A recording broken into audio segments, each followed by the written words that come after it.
Hello mga Mars! Welcome to my vlog. Tara, gagawa tayo or magluluto tayo ng saging na suman. Mga Mars, ito ang mga sangkap para sa ating gagawing suman na saba o saba na suman.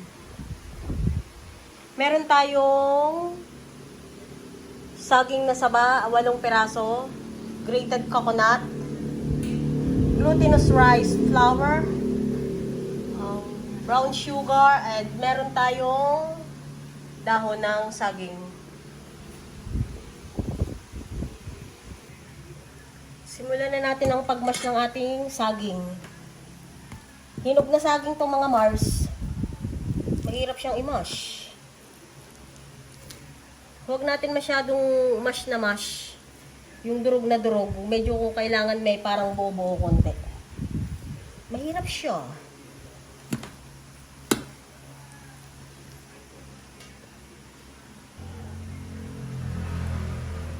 Natapos na natin siyang i-mash. Pwede natin siyang ilagay dito sa medyo malalim na lagayan.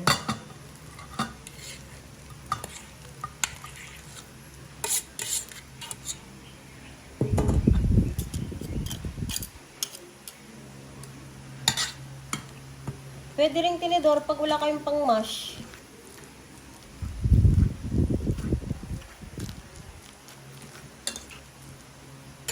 Lagay na natin yung ating cake.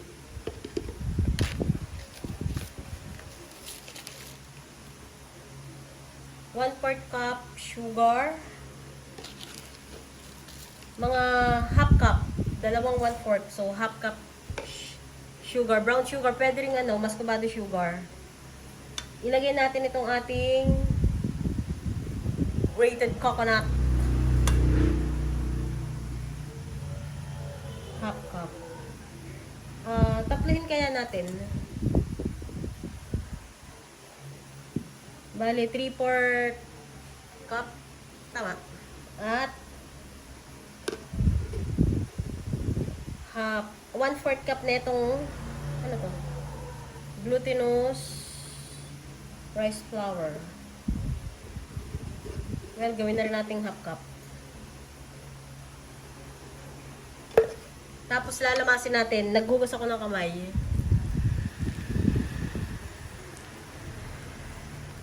Ay, oo nga.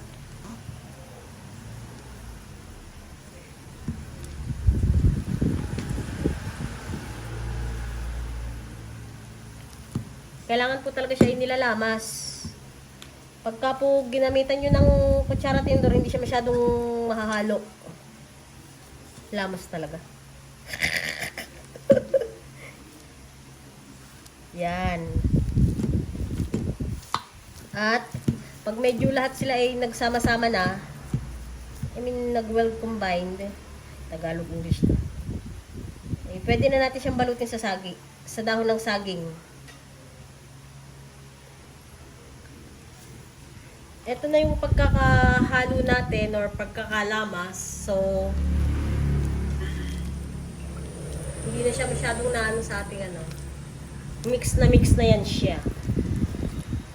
Lamas, halo, whatever.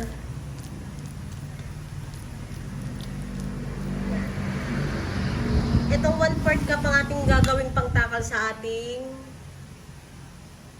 paggagawa. Tara na mga Mars, simulan nating magbalot. Ay, nalaglag ang ating mga dahon saging chuchu. Ganito siya. Parang hindi masyadong pupunuin. Ay, parang ang laki.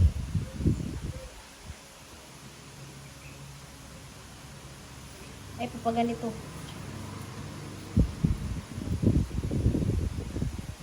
Okay.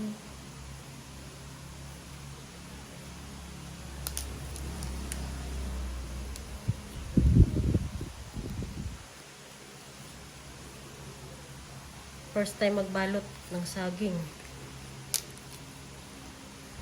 Ganyan. Tapos ganyan.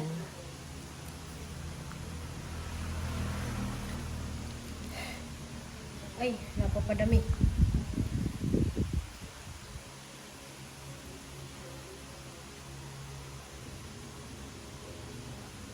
May isang technique pa para maganda at mabilis na pagbalot sa saging. Pagbalot nito. Netong ating ginagawa. Kapag ganito. Yun. Kaysa sa yung ginawa ko kanina. Yan.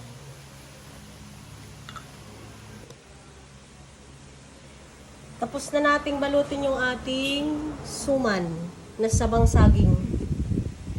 Lalagyan na natin siya dito.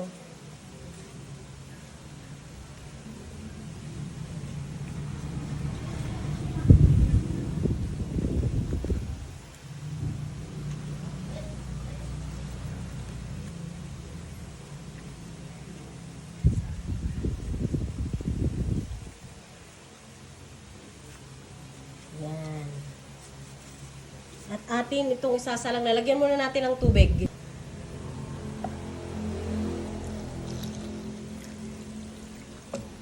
Yung tubig ay saktuhan lang sa yung ganyan lang, saktuhan.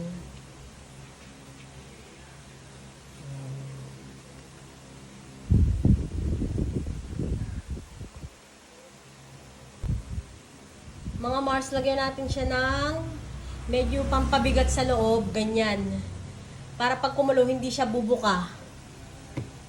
Tapos, tataklob na natin itong ating pinakantaklob niya.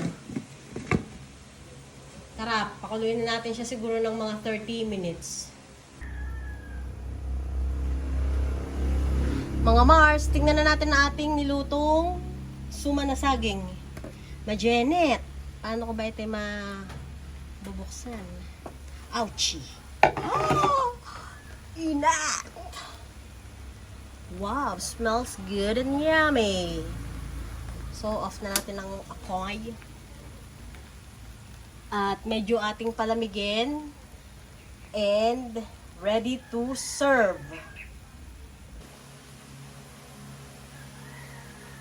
Mga Mars, tara, tingnan na natin ang ating nilutong, ano to? Saging na suman. Ayan na siya.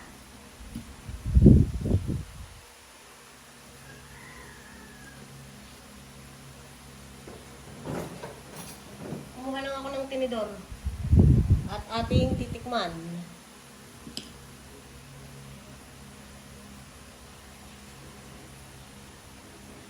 Ay, masarap nga siya.